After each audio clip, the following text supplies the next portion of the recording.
Et ben salut à tous les amis, on se retrouve une nouvelle fois pour une nouvelle semaine de live tous les matins, 10h midi. Bon, il est 10h20, je suis un peu en retard, désolé. J'étais en train de checker quelques trucs, mais on est enfin en live, comme tous les matins, 10h midi, pour parler de l'actualité football. On va revenir sur les matchs du week-end, j'ai pas été très présent ce week-end, donc on va pouvoir parler des matchs du Barça, du Real, d'Arsenal, de Manchester United évidemment, vous le voyez avec le maillot. On va pouvoir parler de Ligue 1, du classique hier, même si on en reparlera évidemment demain en live ou après-demain. Euh, mais voilà, on est présent et on pourra faire notre petite revue de presse d'ici une heure, une fois qu'on aura parlé un peu de tous les matchs. N'hésitez pas, ceux qui sont dans le live, sur le chat, que ce soit sur Twitch ou TikTok, à venir discuter. On va parler un peu de tout ce qui est football. Si vous souhaitez qu'on parle d'une actualité en particulier, d'un match en particulier, d'un joueur, peu importe, on peut évidemment en parler. Donc voilà, vous avez ceux qui sont sur le live Twitch, vous pouvez voir mon écran, voir un peu de quoi je parle. Ceux qui sont sur Twitch, n'hésitez pas à tapoter votre écran. Comme ça fait monter le référencement et on sera de plus en plus à discuter tous ensemble. Euh, Donc voilà, on va pouvoir lancer ce live. Je sais pas exactement par quoi on va commencer, il y a pas mal de choses à dire, hein. On n'était pas là samedi, on n'était pas là dimanche non plus. Et on a eu pas mal de matchs. Je pense qu'on va tout simplement commencer par la journée de... La soirée de vendredi, rapidement, on va vous donner les résultats. Et après, on va lancer petit à petit. Donc n'hésitez pas, si vous êtes sur le chat, à poser toutes vos questions. Si vous voulez discuter de peu importe ce dont vous voulez discuter, on pourra en parler. Voilà, j'ai vu qu'il y a eu un petit follower. J'ai plus le nom, le pseudo de la personne, mais en tout cas, merci. Merci pour le follow. C'est moi, il s'appelle. Merci en tout cas pour le follow. Donc voilà, on va pouvoir lancer directement. On va parler des matchs du vendredi soir rapidement. Le vendredi soir, c'est pas une soirée football en général, mais on a toujours un ou deux matchs. Donc en Bundesliga, on avait l'Union Berlin contre l'Eintracht Francfort, qui s'est fini sur un match nul, un but partout, avec un rouge de Francfort. Tous les classements, on les fera juste après, hein, quand on aura fini notre tournée des résultats. En première ligue, Leeds a battu Nottingham Forest 3-1. Là aussi, match de bas de tableau en première ligue. Donc victoire de Leeds, on va juste checker les buteurs. Donc Bogle, Okafor, Calvert-Lewin, hein, qui revient petit à petit. Après un lourd passage à vide du côté de Leeds. Enfin, de Leeds, d'Everton plutôt, pardon. Hop. Donc sur les matchs de vendredi en Liga, on avait Celta Vigo contre Osasuna, défaite du Celta Vigo. Osasuna, victoire 2-1. En Ligue 1, on avait l'horrible match entre Metz et Lille. Si vous souhaitez en parler, on pourra en revenir, mais quoi qu'il arrive, on reviendra sur ce match rapidement, hein, évidemment, sur Farmer Street, l'émission où l'on débriefe chaque journée de Ligue 1. La Ligue 2, Annecy-Grenoble, ça a fini sur un match nul. Boulogne-Rodez, victoire de Rodez 2-1. Dunkerque-Guingamp 0-0. Le Red Star qui a perdu 3-0 contre Pau. Et Bastia-Reims 0-0. En Serie A, Hellas Vérone et Pise ont fait match nul 0-0. En Saudi Pro League, Neom a battu Al Riyad 1-0. Al Ettifaq Damak 2-0. Et Al Nasser 2-0. Est-ce que le Cricri a marqué? Je sais pas. On a Sadio Mané qui a marqué sur penalty et Angelo. Est-ce que Cricri était là? Composition. Cricri n'était pas là, hein. Il est toujours pas revenu, Cristiano Ronaldo. Donc voilà, victoire 2-0 d'Al Nasser contre Al Ittihad qui a perdu pas mal de joueurs, hein. Karim Benzema, N'Golo Kanté, qui a eu quelques recrues aussi, mais on le voit, hein, Youssef En-Nesyri, c'est Youssef, ouais. Euh, Oussem Aouar qui est toujours là, Danilo Pereira, l'ancien parisien, Fabinho, l'ancien parisien, Moussa Diaby, Rajkovic. Donc voilà, on passe rapidement sur Al Ittihad, enfin sur la Saudi Pro League. Qu'est-ce qu'on avait aussi? Il n'y avait pas grand-chose sur ce vendredi. Sur la journée de samedi, on avait de la Bundesliga avec Fribourg contre le Werder de Brême, victoire de Fribourg 1-0. Heidenheim, Hambourg, victoire 2-0 d'Hambourg, hein. Hambourg qui a battu le Bayern la semaine dernière.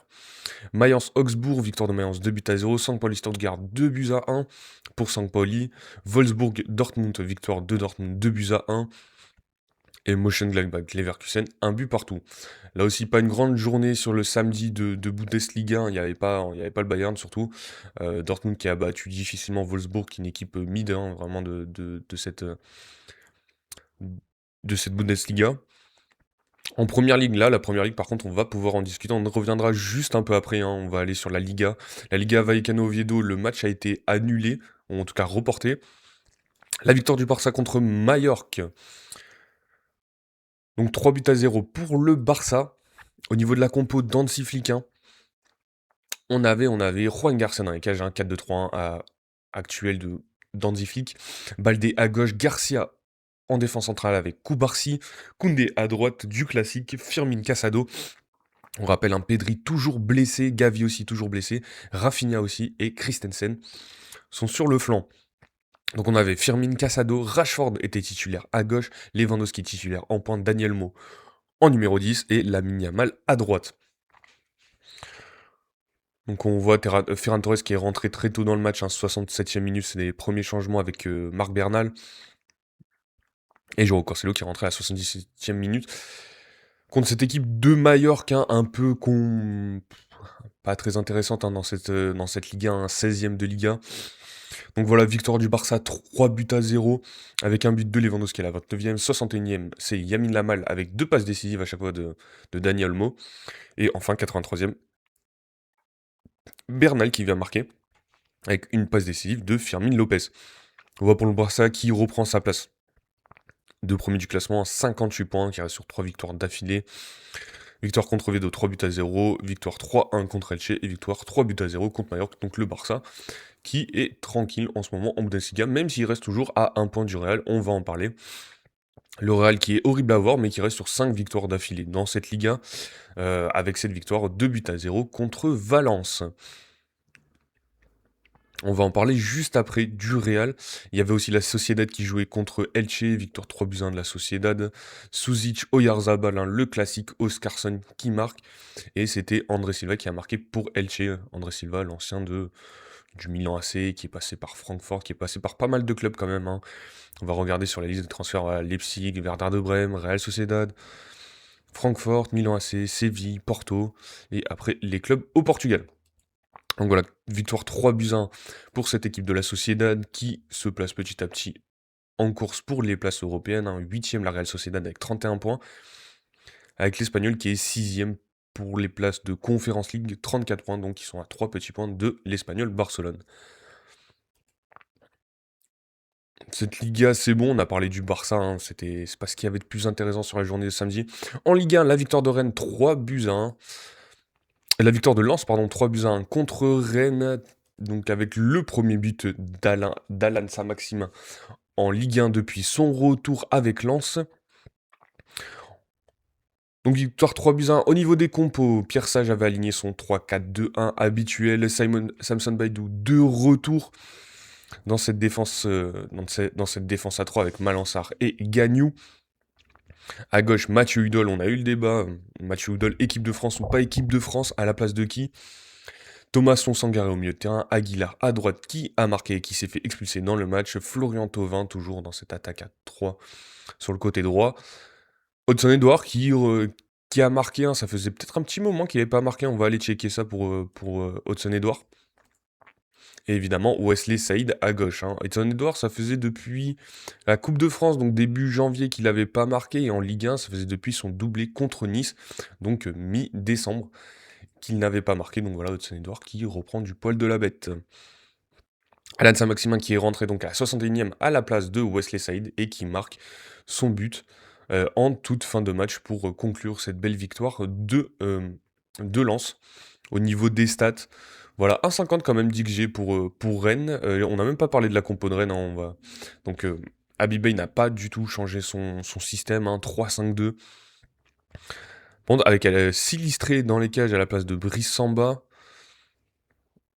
qui a pas fait un grand match, j'ai l'impression. Jérémy Jacquet, Roux, Aïd Boutlal en défense centrale. Guillaume Brassien qui est pas titulaire sur les derniers matchs, il me semble, avec Rennes, c'est plutôt Rouault. Arnaud Nordin qui a fait son retour en Ligue 1 était titulaire à droite. Camara, Rongier, Simanski, la recrue aussi qui était titulaire.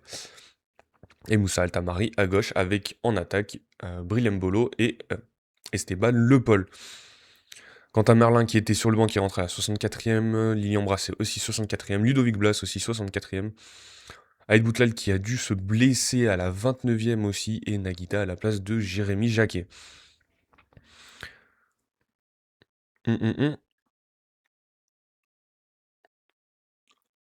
Djibril Cissé qui est blessé, Frankowski aussi qui est blessé côté Rennes. Brissamba, c'est une décision de l'entraîneur, donc il y a eu du remue-ménage après la défaite contre Marseille, hein, en début de semaine, donc Habib a procédé à certains changements.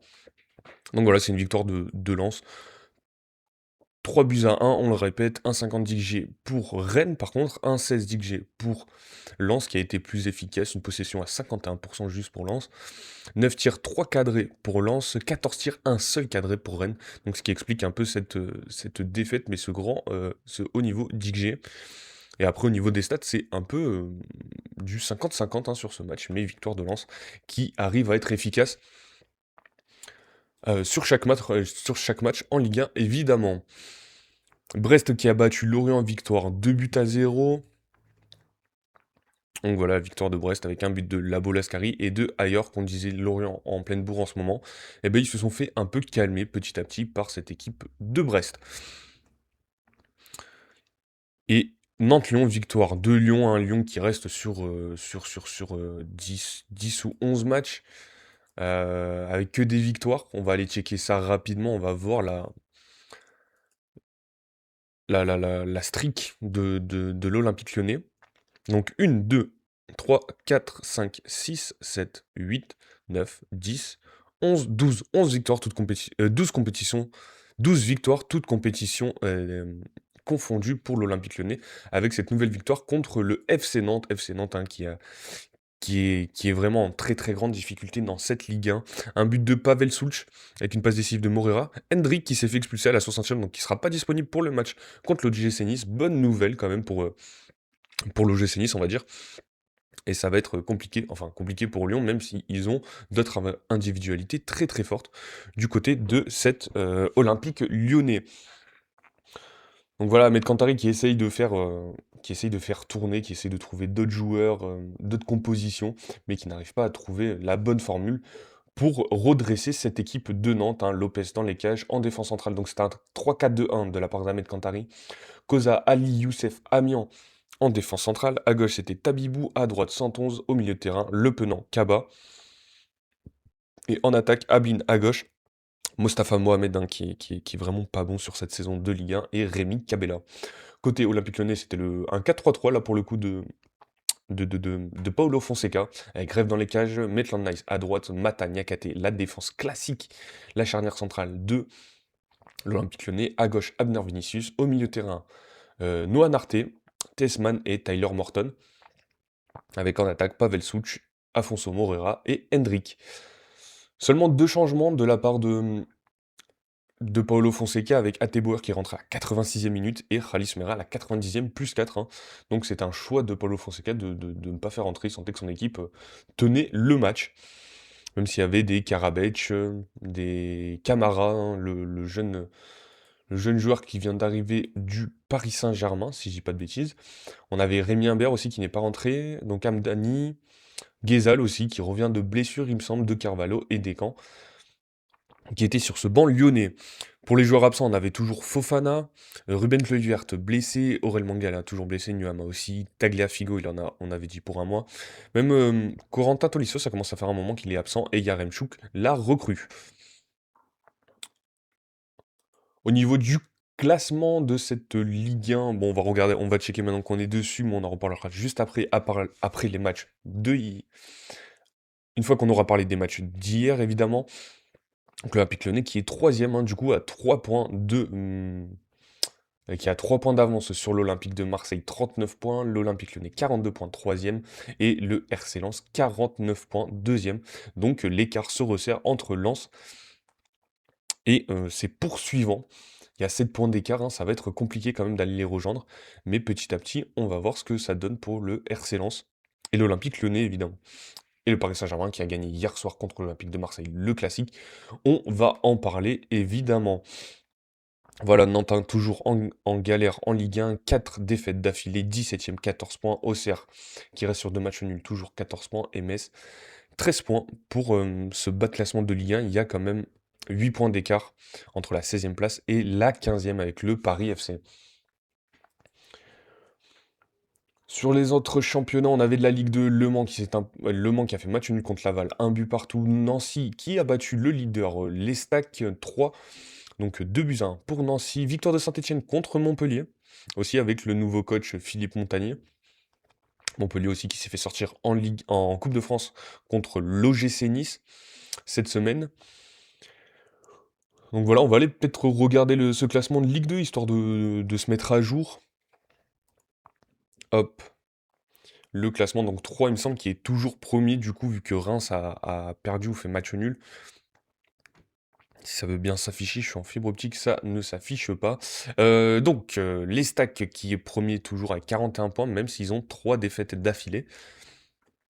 Reims 39 points, deuxième, du coup, ex aequo avec Le Mans. Saint-Etienne qui reprend du poil de la bête, donc 37 points, ex aequo avec le Red Star. Donc c'est serré hein, dans ce haut de Ligue 2, dans ce haut du classement de Ligue 2. Et après Dunkerque qui est aux portes des barrages, ex aequo avec Pau. Montpellier toujours milieu de tableau. Et en bas du classement de Ligue 2 pour ses accessions en barrage, hein, en barrage ou la descente en nationale, on a Amiens qui est pour l'instant barragiste avec 19 points, Laval 17 points, 17e et Bastia 16 points qui reste sur 2 matchs nuls, une défaite lors de ces 3 derniers matchs en Ligue 2. Donc 3 toujours premiers hein, quand même et Saint-Etienne possiblement qui pourra remonter sur le podium lors de la prochaine journée de Ligue 2. On avait aussi de la première ligue, enfin de la DA Arkema, donc la Ligue 1 féminine, avec Lens qui a perdu contre Fleury 91, Dijon qui a fait match nul contre Nantes, et Montpellier qui a perdu contre Le Havre 2 buts à 1. Et enfin, on avait le derby parisien entre le Paris FC et les PSG féminines, et c'est une victoire du Paris Saint-Germain, 3 buts à 0, avec un but de Kanjinga Luchter et un doublé de Kajinga pour les Parisiennes. On va juste checker le classement de cette D1 Arkema et après on passera. L'Oalienne toujours premier avec 43 points, donc 14 points d'écart avec le FC Nantes. Deuxième de cette D1 Arkema. Après on le rappelle, hein, c'est des playoffs hein, qui se passent pour la victoire finale dans cette D1 Arkema. Fleury, 3e avec 28 points. Le Paris FC, 4e avec 27 points. Et le Paris Saint-Germain, 26 points. Donc c'est serré, malgré le grand écart avec l'Olympique lyonnais. Enfin, l'OL Lyon, pardon. Et pour descendre, on a Saint-Etienne et Montpellier pour cette relégation en seconde ligue féminine. On avait aussi de la Serie A, la victoire de Naples, 3 buts à 2, malgré un carton rouge. Donc Naples hein, qui a besoin de points pour retrouver ce podium de Serie A et même essayer de concurrencer l'Inter pour la victoire finale lors du Scudetto. Donc 3 buts à 2 pour Naples, avec l'ouverture du score côté génois de Malinowski sur penalty, 3e minute. Après, c'est l'égalisation de Olyun à la 20e. Naples qui prend son avance à la 22e avec Scott McTominay. Une nouvelle fois buteur et Olyun qui met un doublé en toute fin de match, un 90e plus 5, un penalty pour donner la victoire au Napoli, alors que Colombo avait marqué à la 57e pour égaliser à 2-2.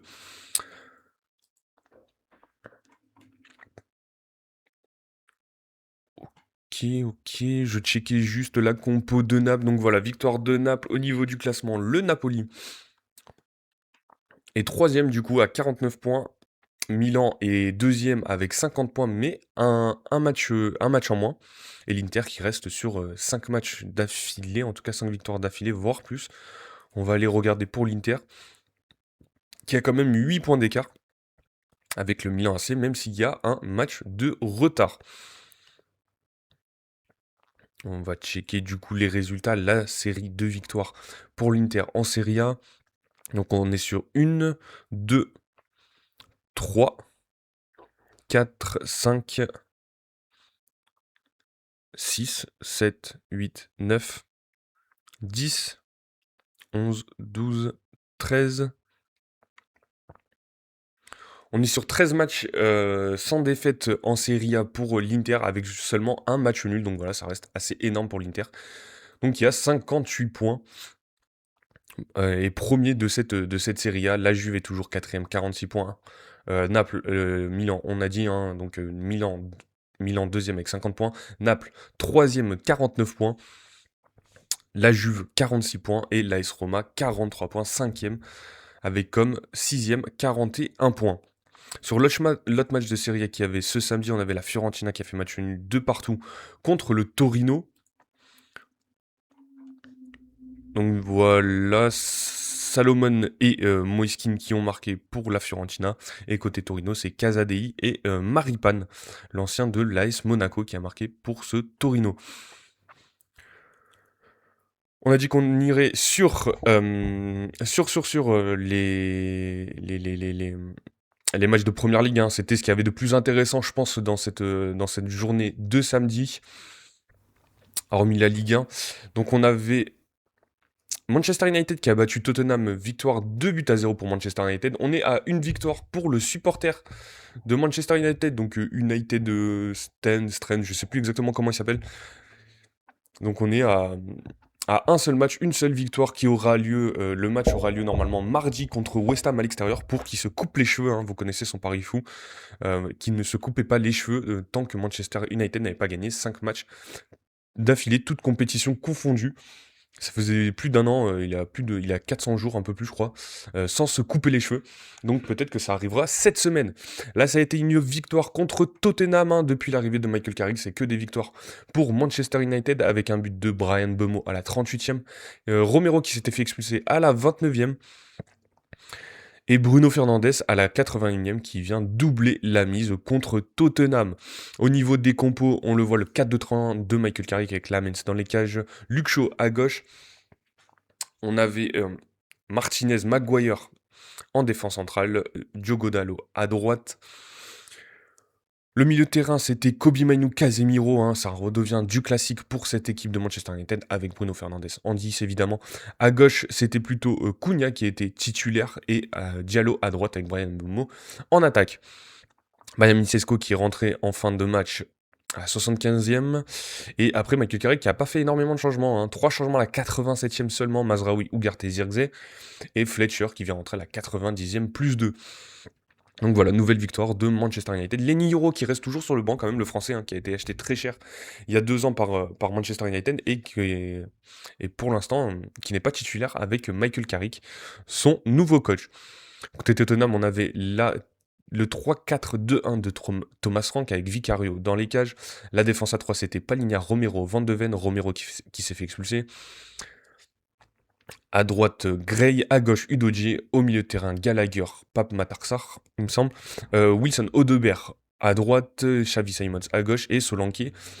En attaque, pas de Randall Colomani qui est rentré à la 80e, Matistel qui est rentré aussi en même temps que Colomani, qui n'ont pas fait 2 grands matchs. Et on a toujours ce nombre de blessés important du côté de Tottenham, Betancourt, Bergval, Kevin Danso, Davis, Kudus, Kulusevski, Madison, Porro et Richarlison. Donc voilà pour Manchester United. Hein, Manchester United qui est de retour dans ce top 4 de Première Ligue. Hein, on a dit, hein, ils sont à une victoire du pari foot de leurs supporters. Manchester United avec 44 points, Tottenham un 15e, 29 points. C'est un peu une saison noire hein, une nouvelle fois pour Tottenham en Première Ligue, même s'ils sont dans le top 8 de Ligue des Champions. On verra leur parcours hein, dans cette Ligue des Champions. Mais en Première Ligue, c'est très très compliqué pour cette équipe de Tottenham.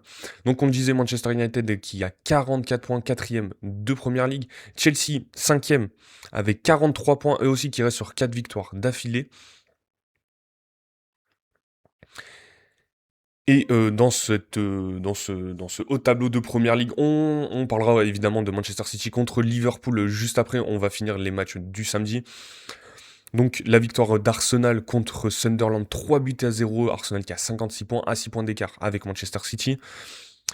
Aston Villa qui a 47 points et 3 points d'écart une nouvelle fois pour Manchester United, donc 44 points, 4e dans le top 4, qui n'arrive pas à se détacher hein, de cette équipe de Chelsea hein, qui est toujours collée à eux, donc on verra jusqu'à la fin de saison ce que ça va donner, mais petit à petit Manchester United redevient un grand d'Angleterre, en tout cas pour cette fin de saison de Première Ligue. Donc sur les autres matchs, on avait Arsenal contre Sunderland.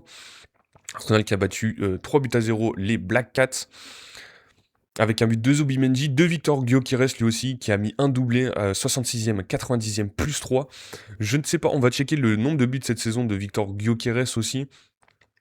On peut pas avoir des stats complètes, c'est chiant ça. On va aller sur Transfermarkt, ça va être plus simple pour voir les stats de Gyökeres. Gyökeres. Donc on le rappelle, Gyökeres qui a été acheté 70 millions. 75 millions même, il me semble, par Arsenal. Donc ces stats, cette saison, est-ce qu'on peut avoir les données de performance pour Victor Gyökeres cette saison avec Arsenal? Donc c'est 23 matchs de Première Ligue, 6 matchs de Ligue des Champions et 3 matchs de Carabao Cup. Donc on a un total de 32 matchs pour 13 buts, ce qui reste correct. On s'attendait peut-être à plus pour l'un des meilleurs buteurs d'Europe la saison dernière avec le Sporting. Donc il a 8 buts en Première Ligue en 23 matchs, 0 passes décisives. En Champions League, c'est 4 buts, une passe décisive. Et en Cup, c'est 1 but, une passe décisive pour Victor Gyökeres. Donc 13 buts, 2 passes D en 32 matchs pour Victor Gyökeres. Ça reste honorable, même si on attend un peu plus du buteur suédois. Au niveau de la compo d'Arsenal, on avait le 4-3-3 de Mikel Arteta, Calafiori qui est de retour à son poste de latéral gauche, Gabriel Saliba en défense centrale, classique Timber aussi à droite. Au milieu de terrain, Kai Havertz qui était titulaire, qui est une note de 8,3 sur Flashscore, donc il semble avoir fait un bon match. Après, on va regarder ses stats, 67 minutes jouées, 3 tirs au total, 3 tirs non cadrés par contre, un tir dans la surface, 2 tirs en dehors de la surface, un tir de la tête aussi. Donc on a 7 touches dans la surface adverse de la part de Kai Havertz. 50% de passes réussies, c'est pas énorme quand même, il a fait que 14 passes pour Kai Havertz. Mais bon, qui a plutôt une bonne note. Sur 8 duels, il en a remporté 3. 8,3, ça me paraît assez énorme quand même pour ces stats de Kai Havertz. Bref, il était au milieu de terrain avec Declan Rice et Zubimendi. Et en attaque, c'était Trossard, Gabriel Jesus et Madueke. Donc Victor Gyökeres qui est rentré à la 60e, qui a mis un doublé. Donc qui gagne des points auprès de Mikel Arteta. Voilà pour cette victoire contre Sunderland. On avait toujours le classique de Régis Lebris. Sunderland qui avait fait un bon début de saison. Là, ça commence à se tasser petit à petit, si on peut dire ça comme ça. Donc 9e Sunderland, mais c'est très bien pour un promu de Championship. Dans cette journée de samedi, on avait aussi le match nul d'Aston Villa contre Bournemouth. Aston Villa récemment qui a perdu pas mal de points, que c'est eux qui étaient sur une énorme streak de victoires, qui a fait match nul contre Bournemouth, donc ça arrange les affaires de Manchester United, de Manchester City aussi. On va en parler avec leur victoire contre Liverpool. West Ham, la victoire de West Ham, 2 buts à 0, toujours relégable de cette première ligue tout de même, que ce soit Burnley ou West Ham. On le rappelle qu'ils jouent Manchester United dans la semaine, on verra pour cette victoire de Manchester United. Everton, victoire 2 buts à 1 contre Fulham. La victoire de Chelsea, 3 buts à 1 contre les Wolves, on va y retourner de suite. On avait Newcastle qui a perdu contre Brentford, 3 buts à 2 Brentford, qui est une top équipe de cette première ligue, très très intéressante, malgré les nombreux départs qu'ils ont eu cet été. Donc la victoire de Chelsea se résume avec ce triplé de Cole Palmer, quand même, 2 penalties et 1 but. Donc 13e, 35e, 38e, donc Cole Palmer qui était... il y avait une discussion, est-ce qu'il allait quitter Chelsea lors de ce mercato hivernal? On parlait de lui à Manchester United, j'aurais bien voulu le voir à Manchester United, j'aime beaucoup ce joueur. Pour l'instant, il est du côté de Chelsea. Pour le but des Wolves, c'est à Rocco Daré qui a marqué à la 54e. Au niveau de la compo de Liam Rosenior, donc 4-2-3-1 avec Sanchez dans les cages, Malo Gusto à gauche, Fofana, Chalobah, défense centrale, Cucurella à gauche. Caicedo, Andrei Santos au milieu de terrain et Cole Palmer qui était dans cette attaque à droite avec Bruno Fernandes, pas du tout, Enzo Fernandez en numéro 10, Neto à gauche et Joao Pedro en pointe. Pas de Estevao qui est resté sur le banc lors de ce match. Bizarre, parce que moi j'aime beaucoup, enfin bizarre, je suis pas dans les coulisses du vestiaire de Chelsea, mais j'aime beaucoup ce joueur, Estevao, et je trouve ça dommage que quand il joue pas. On voit sur les stats, large domination de Chelsea qui a très tôt pris le lead dans ce match. Hein, Tottenham, il y avait déjà 3-0. Donc après, Liam Roseneur a dû gérer lors de ce match. Donc Chelsea qui est toujours cinquième à un point d'écart avec Manchester United, on le rappelle. Donc voilà pour les matchs de samedi. Sur cette journée de dimanche, on avait encore de la Bundesliga avec Cologne-Leipzig, victoire de Leipzig 2-1. La victoire du Bayern Munich 5-1. Eux qui restait sur une défaite, le Bayern qui a renvoyé un nouveau message auprès de leur adversaire, hein, que c'était juste une petite erreur dans leur saison. Harry Kane qui a mis un doublé sur penalty en plus, hein. Donc voilà, Harry Kane qui a fait une passe décisive aussi pour le troisième but de Luis Diaz. Luis Diaz aussi qui a un doublé avec une passe décisive de Michael Olise. Non, Luis Diaz qui a un triplé, pardon. Donc triplé de Luis Diaz et doublé d'Harry Kane. Pour une fois que c'était pas Michael Olise dans cette attaque, même si Michael Olise, on le rappelle, a fait une passe décisive. Sur la compo de Vincent Compagnie, 4-2-3-1 classique, Harry Kane en pointe, Olise à droite, Diaz à gauche, Gnabry en numéro 10, Kimmich, Pavlovic au milieu de terrain. Il n'y avait pas de Jamal Musiala qui est rentré en cours de match, un 63e. Et après la défense, Afonso Davies aussi, qui petit à petit revient. On verra s'il arrivera à rester, comment dire, régulier, hein, à ne pas se blesser pour la suite de la saison. Jonathan Ta, Dayo Upamecano en défense centrale, Stanisic à droite et Manuel Neuer dans les cages. Lennart Carlo aussi, la pépite, hein, qui est un peu moins, qui n'était pas titulaire cette fois-ci, qui rentre à la 63e à la place de Michael Olise, aux côtés de Jamal Musiala aussi, qui est rentré. Nicolas Jackson, le vainqueur de la CAN avec le Sénégal, qui est rentré à la 68e minute. Une note de 5,8, donc son match ne devait pas être incroyable. Une victoire contre Hoffenheim. Pour ce classement de Bundesliga, on a dit donc Leipzig qui a battu hier Cologne. Le Bayern Munich est toujours premier avec 6 points d'écart. Avec Dortmund qui reste sur... on le voit sur cette forme qui a 5 matchs, 5 victoires en Bundesliga. Est-ce qu'ils ont un peu plus? Alors en Bundesliga, c'est 1, 2, 3, 4, 5, 6, 7, 8, 9, 10, 11, 12, 13, 14... 14 matchs. En fait, ils n'ont pas perdu depuis le Classiqueur, hein, en octobre, Dortmund. Ils ont fait un peu de quelques matchs nuls, mais le Borussia Dortmund qui est très bien dans cette Bundesliga, et donc qui est toujours deuxième, avec 6 points d'avance aussi 6 points d'avance sur Hoffenheim qui a 42 points, Leipzig 4ème, 39 points ex aequo avec Stuttgart, et Leverkusen 36 points pour cette 6ème place, hein, Leverkusen qui a des difficultés depuis le départ du coach Xabi Alonso et de certains joueurs. Francfort aussi, hein, qui est en difficulté dans cette Bundesliga, toujours 8ème, 28 points, Fribourg 7ème, et après dans ce bas du classement, St. Pauli et Heidenheim relégables, et Werder de Brême 16ème, ex aequo avec Wolfsburg, 19 points pour les barrages de Bundesliga. On va aller checker juste les buts, hein, les meilleurs buteurs de cette Bundesliga avec Harry Kane qui a 24 buts.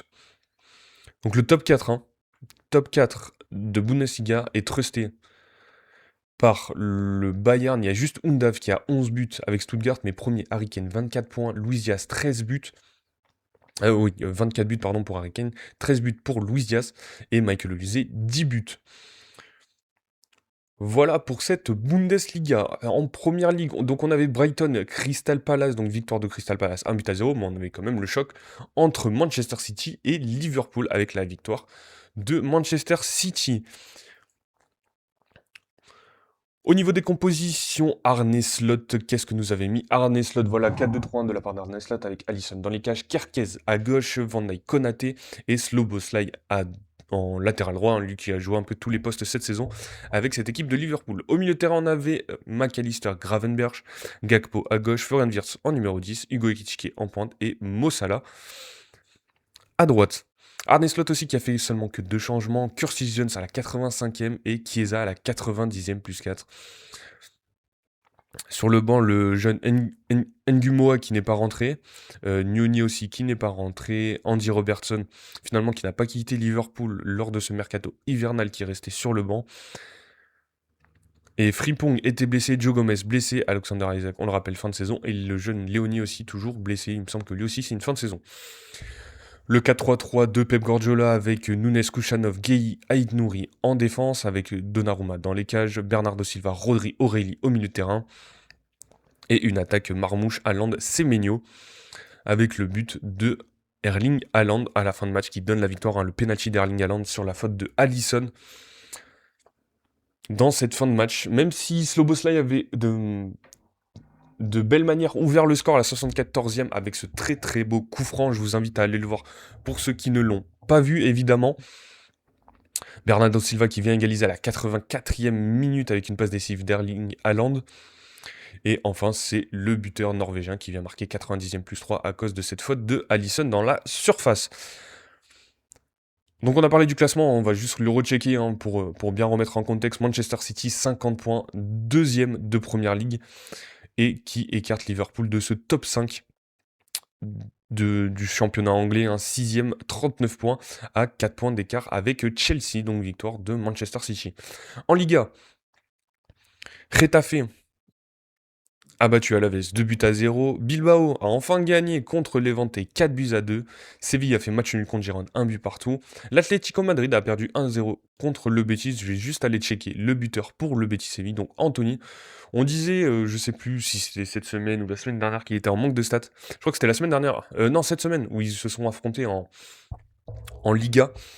Et on disait qu'Anthony était en manque de stats. L'Atlético Madrid qui a battu le Betis lors de cette Coupe du Roi cette semaine.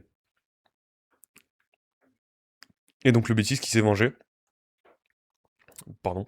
Le Betis qui s'est vengé. Qui s'est vengé en Liga, pardon. J'avais du mal à reprendre mon souffle. Le Real Madrid. Le Real Madrid qui s'est imposé. On parle d'un Real Madrid en difficulté. Il reste quand même sur 5 victoires d'affilée, voire plus. En Liga, victoire 2-0 avec Carreras et un nouveau but de Kylian Mbappé sur une passe de Brahim Diaz. Donc victoire 2-0. On va aller checker la compo. Quel était une nouvelle fois les choix de Arbeloa, Courtois au cage, Jiménez qui était latéral droit, Asensio, Aysen la défense centrale, Carreras à gauche. Donc c'était un espèce de 4-3-3 avec une pointe basse, Tchouaméni en numéro 6, Camavinga, Valverde au milieu de terrain. Et après en attaque, alors est-ce que c'était bien ça? J'ai pas vu le match, je vous avoue. J'ai même pas encore vu le résumé. Mais est-ce que c'était bien Kylian Mbappé à gauche avec Arda Güler en espèce de neuf, de faux neuf j'imagine, et Gonzalo Garcia en attaque aux côtés d'Mbappé. Donc ça devait être une espèce de losange peut-être, avec Gouler en faux neuf ou numéro 10 et Mbappé et Garcia en pointe. Dites-moi pour ceux qui ont vu le match, avec Brahim Diaz qui est rentré en cours de match, Alexander Arnold qui revient de blessure, Mastantuono aussi qui est rentré. Pas de Vinicius du coup, Bellingham qui est blessé, et Militao qui est toujours blessé, Ferland Mendy qui est toujours absent, il me semble pas qu'on l'ait vu de la saison. Ah, Vinicius qui était suspendu, d'accord, et Rodrigo toujours blessé. Donc voilà, victoire du Real Madrid. Le Real Madrid, on va aller checker. Bon, ils sont à 1 point du Barça, on le rappelle, hein, dans cette Liga. Même si c'est pas très très beau à voir, le Real de Madrid qui reste sur 1, 2, 3, 4, 5, 6, 7, 8. 8 victoires d'affilée quand même en Liga. Donc ça reste pas mal quand même, hein. Bon, même si on parle du Real de Madrid et qu'on veut en voir plus, c'est surtout la défaite en Coupe du Roi qui a fait mal, cette super coupe contre le Real de Madrid. Et en Ligue des Champions, cette défaite contre Benfica. Sinon, en Liga, c'est plutôt correct, même si dans le jeu, ça reste assez moche pour les hommes de Alvaro Arbeloa. On verra aussi si Arbeloa restera le coach des merengues la saison prochaine, ou au moins jusqu'à la fin de la saison. Pour ce classement de Liga, on va juste aller checker parce qu'on n'a pas vu du coup l'Atlético Madrid a perdu. J'ai pas fait attention au classement pour l'Atlético Madrid qui est toujours troisième normalement. Est-ce qu'ils sont toujours troisième, les Colchoneros de Diego Simeone et Antoine Griezmann? L'Atlético Madrid qui est toujours troisième, qui a 7 points d'écart avec le Real, hein. Le Real 57 points, deuxième, troisième l'Atlético Madrid 45 points, qui reste sur un nul et une défaite, hein, cet Atlético de Madrid en Liga, et qui est toujours troisième, mais on le voit juste là pour ceux qui sont sur Twitch, hein, Villarreal, Villarreal qui est quatrième, avec 42 points, mais 2 matchs en retard sur l'Atlético Madrid, donc qui peuvent revenir sur ce podium de Ligue 1, avec le Betis Séville aussi, qui est 5e, 38 points. Donc on verra pour la suite de la saison, est-ce que les Colchoneros finiront bien sur le podium de cette Liga, ça sera à suivre. Au niveau des top buteurs, ça fait un moment qu'on n'a pas checké les top buteurs de cette Liga, même s'il y a très peu de suspense, hein. Kylian Mbappé, 23 buts. Et c'est pas un Barcelonais qui est deuxième, mais bien l'attaquant de Mallorca, Muriqui, avec 15 buts, et Ferran Torres qui est sur le podium avec 12 buts. Lamine Yamal, 10 buts quand même, hein, 10 buts, 8 passes décisives. Donc petit à petit, même si là, c'est la saison de Lamine Yamal paraît, apparaît moins en tout cas sur les réseaux, on en parle peut-être un peu moins de Lamine Yamal, qui fait une saison très très correcte, hein, voire très bonne, du côté de la Liga. C'est en Ligue des Champions qu'on en attend peut-être un tout petit peu plus de la jeune pépite, hein, toujours du FC Barcelone, le jeune crack, hein, pépite, vraiment le crack du Barça. Donc voilà pour Lamine Yamal et les buteurs de cette Liga. Après, sur les autres, donc tous les matchs de Liga, on en a parlé, on peut y passer. Sur les matchs de débarquement, on a parlé des matchs de samedi, on a déjà vu le classement, donc l'OL Lyon s'est imposé contre Saint-Etienne 4 buts à 0, et les Marseillaises ont battu Strasbourg 4 buts à 2, donc c'est très bien pour les Marseillaises. En Serie A, Bologne-Parme, victoire de Parme 1 but à 0, Lecce-Udinese, victoire 2 buts à 1 de Lecce, l'Inter qui s'est imposé 5 buts à 0, on l'a dit, hein, qui a 8 points d'avance, hein, sur le Milan AC dans ce classement de Serie A. Les 5 buts interistes ont été marqués par Bissek, Marcus Thuram, Akanji et Luis Enrique. On a quand même 3 passes décisives de Federico Di Marco. Et oui, on l'a dit, donc Bissek, Thuram, Lautaro Martinez, Akanji et Luis Enrique. Donc ça fait 5 buts. On est bon dans les comptes. Et donc Federico Di Marco qui met 3 passes décisives pour ses coéquipiers. Le but de Marcus Thuram aussi, c'est top pour le français au niveau de la compo, donc il était bien titulaire, Marcus Thuram aux côtés de Lautaro Martinez. Pas de Diouf, pas de Anjuan, Boni qui sont rentrés en cours de match, donc 70e pour Diouf, 76e pour Boni. Il y avait aussi le français qui a fait une passe décisive lors du match de Coupe d'Italie cette semaine, Isaka Kamate qui n'était pas présent. Kamate si, était sur le banc mais il n'est pas rentré. Et après, au niveau des blessés, côté Inter, on a toujours Barella, Çalhanoğlu et Denzel Dumfries. Blessés, mais c'est une victoire 5 buts à 0 contre Sassuolo. Avec nos anciens de Ligue 1, donc Koné, l'ancien Marseillais, Matic aussi.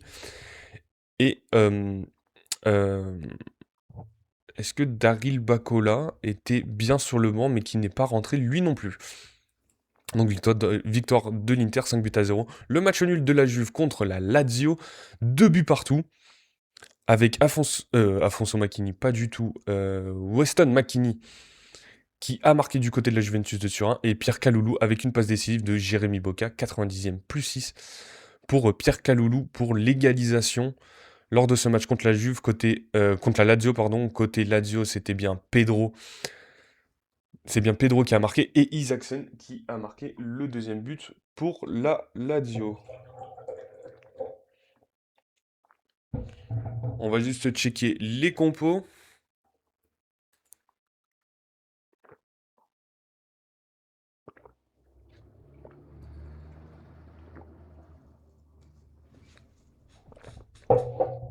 Donc au niveau des compos, on avait bien ce 3-4-2-1 de Spalletti qui a un peu délaissé sa défense à 4, hein, qui nous a remis une défense à 3 pour la Juve avec Bremer, Kaloulou, Coupe Miners en défense centrale, bizarre.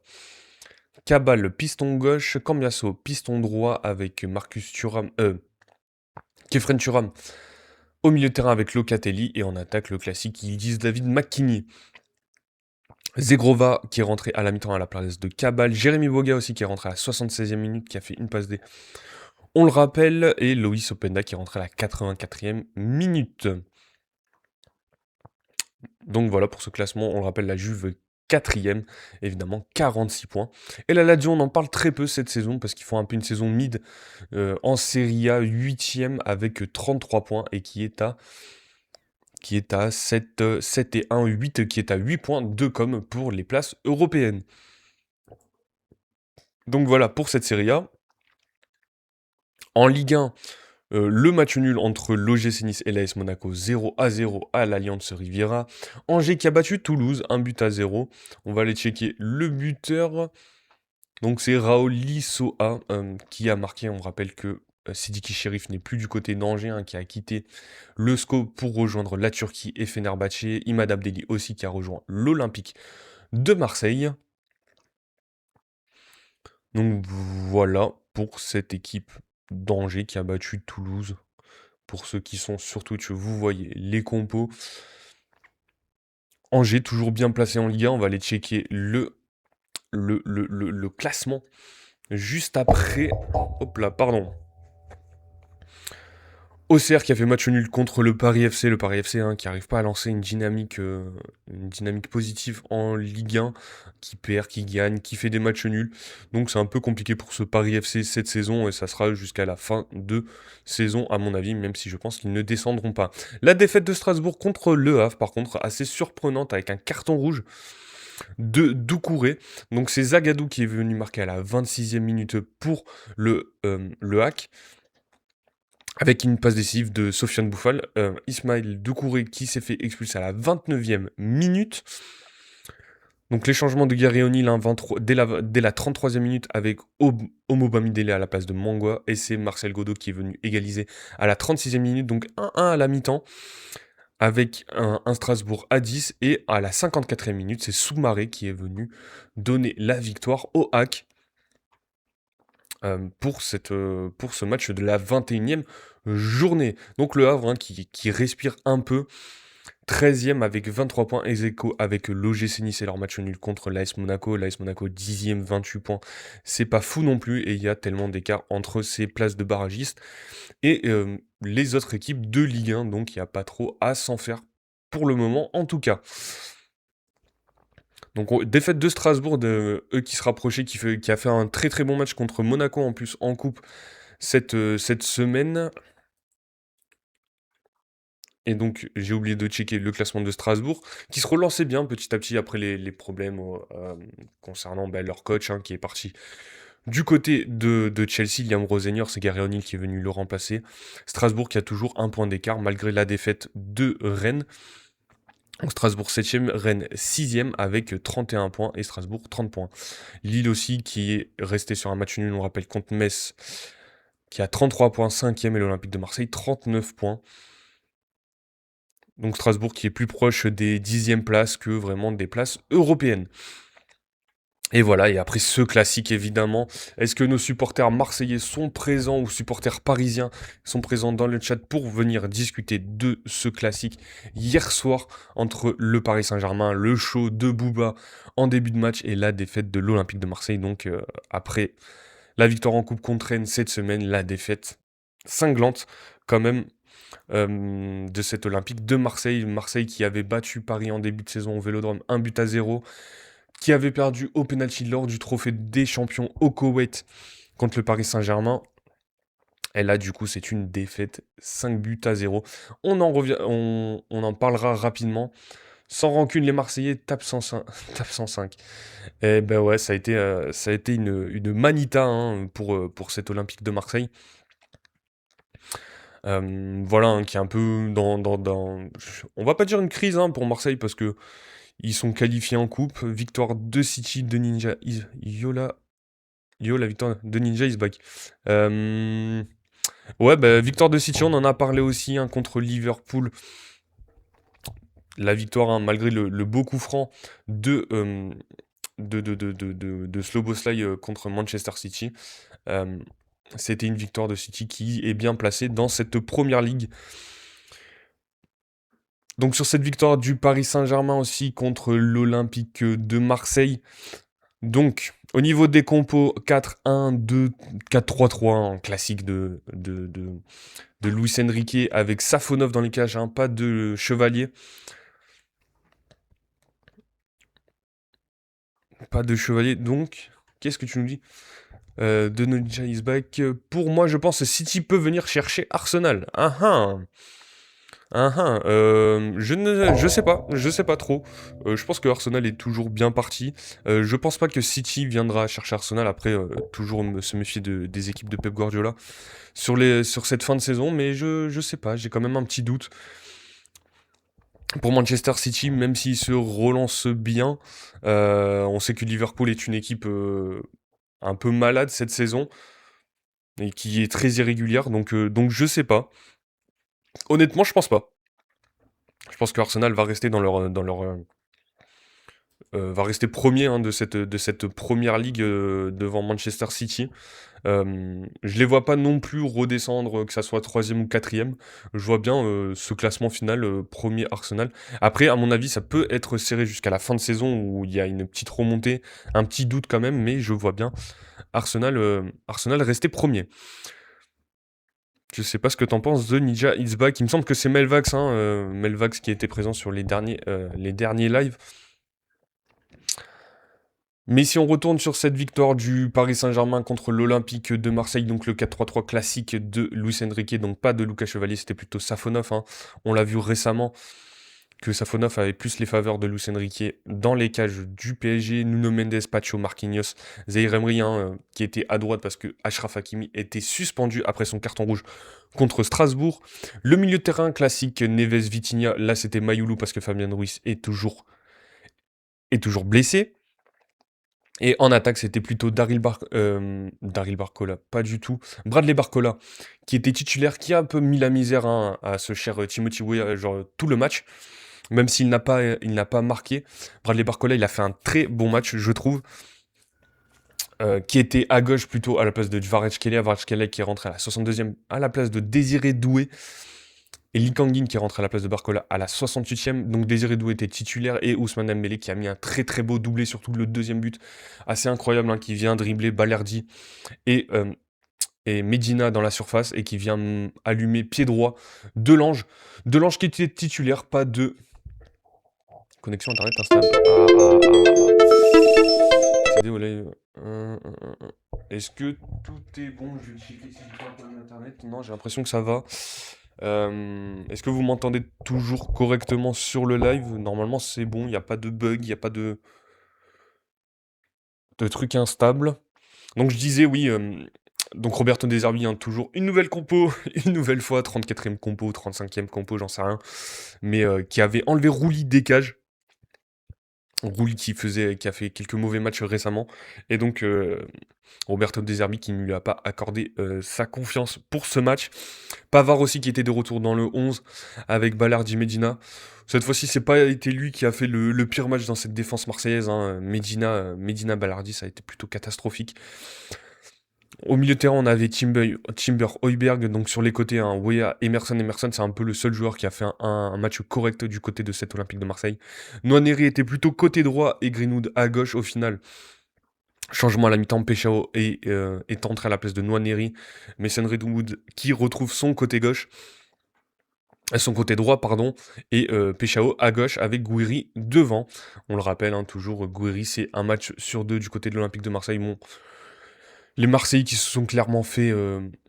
Est-ce qu'on peut dire qu'ils se sont clairement fait éclater, qui n'ont pas existé dans ce match, hein. Il n'y a pas eu beaucoup de choses, on va le voir au niveau des stats, hein, voilà, 4-14 d'XG, 0,63 pour Marseille, 58% de possession pour le Paris Saint-Germain, 22 tirs 7 cadrés, 9 tirs 3 cadrés pour les Marseillais. On voit dans les stats, hein, ça pense du côté du Paris Saint-Germain. On a 3 arrêts de la part de Safonov, 3 arrêts de la part de Delange, qui a pas fait forcément mieux que Rouli. Au niveau des buts, donc en première mi-temps, c'est le doublé d'Ousmane Dembélé avec une passe décisive de Nuno Mendes, une passe décisive de Seny Mayoulou. Mais c'est un très beau but, hein, le deuxième but, je vous invite à le voir pour ceux qui n'ont pas vu ce classique. En seconde mi-temps, donc le troisième but, c'est un contre son camp de Medina. 66e, Kvaratskhelia qui vient marquer avec une passe décisive de Ousmane Dembélé. Donc Ousmane Dembélé, c'est un doublé, une passe D, hein, le ballon d'or, comme on aime le rappeler cette saison. Et le Kangin qui est rentré en cours de match, on le rappelle, 68e, qui a marqué à la 74e avec une passe décisive de Seny Mayulu. Seny Mayulu qui a fait 2 passes décisives lors de ce match. Et Kangin qui vient marquer ce 5e but pour la victoire du Paris Saint-Germain. Lucas Hernandez aussi qui est rentré. Dro Fernandez, la pépite de la Masia qui a signé du côté du Paris Saint-Germain lors du mercato hivernal qui est rentré. Et Gonzalo Ramos à la 75e. Donc le Paris Saint-Germain qui repasse premier après la victoire. La victoire. Ah, j'essaie de mettre le classement. Oui, Lens qui a battu Rennes donc dans la journée de samedi, mais le Paris Saint-Germain qui repasse premier, 51 points en Ligue 1 pour le Paris Saint-Germain. 2 points d'écart avec Lens 49 et Lyon 3e, 42 points. On le rappelle, Marseille qui perd sa place sur le podium, du coup 39 points, 4e. Voilà pour cet Olympique de Marseille contre le Paris Saint-Germain. Sur les matchs de dimanche, je pense qu'on a parlé de tout. Est-ce qu'on... Wow. Est-ce qu'on va sur les matchs de ce soir? Ouais, on va rapidement parler des matchs de ce soir. Là, pour la journée de dimanche, on a fait le tour. La journée de samedi aussi. Même la soirée de vendredi, vu qu'on n'avait pas pu revenir sur les résultats. Sur ce soir, on aura de la Liga avec Villarreal. On disait qu'il y a 2 matchs de retard. Dans cette Liga qui joue contre l'Espagnol Barcelone, toujours 5e de Liga. Donc, est-ce qu'on aura nos anciens de Ligue 1 titulaires lors de ce match côté Villarreal avec Georges Mikotadze, Nicolas Pepe ou enfin Pape Gueye? On verra évidemment. Au niveau des absents côté Villarreal, il ne semble pas absent, il semble sur la compo probable côté Flashcore pour Mikotadze, Pape Gueye et Nicolas Pepe. Ça sera plutôt Pedraza, Cabanes, Costa, Foyce, Gonzalez et Camboala. Partey aussi qui seront absents, on verra évidemment demain matin si ça se confirme. Il y aura aussi un match de Ligue 2 entre Amiens et Clermont et 2 matchs de Serie A avec l'Atalanta contre Cremonese, dites-moi comment ça se prononce. La Roma aussi qui jouera contre Cagliari, la Roma qui n'a pas joué ce week-end. On le rappelle, la Roma qui est 4e, 6e, 5e de cette Serie A avec 43 points. Donc en cas de victoire, ils peuvent revenir ex aequo avec la Juventus de Turin. Même s'il y aura toujours quelques buts d'écart, à part s'ils en mettent 8 contre Cagliari. Donc voilà pour cette équipe de la Roma. On verra. On aura aussi de la Ligue des Champions asiatiques, donc avec nos clubs de Saudi Pro League qui vont jouer ce soir avec Al Ahly qui joue contre Al Warda et Al Hilal qui joue contre Al Ahly Dubaï pour cette Ligue des Champions asiatiques. Voilà pour les matchs de ce soir. On va pouvoir passer à la petite revue de presse. Ouais, à la petite revue de presse, je veux juste voir. Non, j'ai pas l'impression. Ok. Bref, notre petite revue de presse, on a fait le tour des résultats de la veille de tous les matchs de ce week-end. Donc, on va pouvoir passer à, donc, comme je l'ai dit, notre petite revue de presse. Sur les articles, est-ce qu'il y a 1 ou 2 articles intéressants quand même? On rappelle, on va sur l'équipe en général. C'est toujours les articles les plus intéressants. Des fois, il y a des dossiers. Il y a eu des dossiers récemment sur les entraîneurs de Ligue 1. Peut-être qu'on va s'en faire 1 ou 2. J'ai pas eu le temps de les préparer. Mais donc voilà pour cette petite revue de presse. Donc on a parlé de tous les matchs de la veille. On a dit qu'on allait faire notre petite revue de presse. On a dit qu'on allait faire notre petite revue de presse, le tour de l'actu football.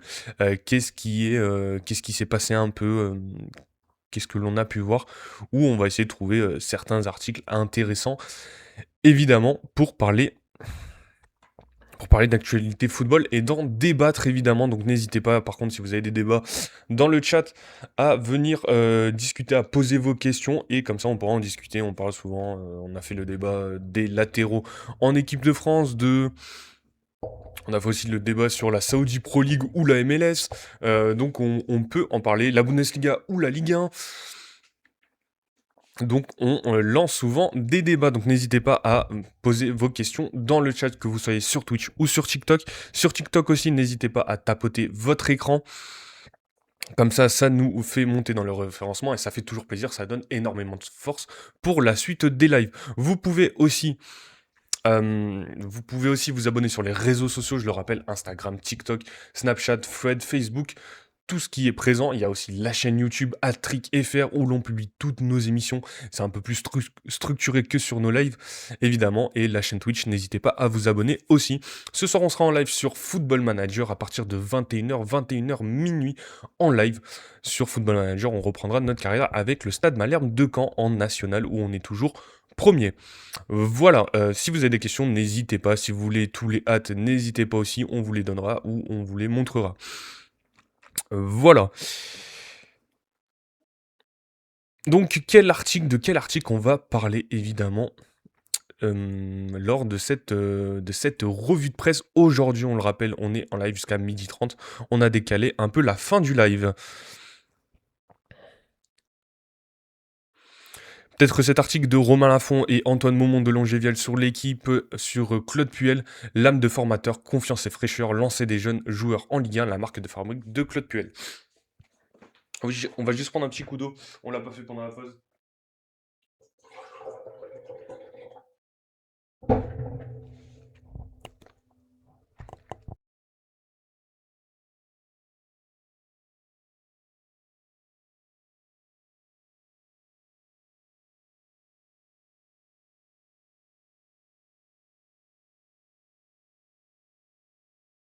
Hop là, et on est parti pour cet article. Donc je répète le titre, âme de formateur, confiance et fraîcheur, lancer des jeunes joueurs en Ligue 1, la marque de fabrique de Claude Puel.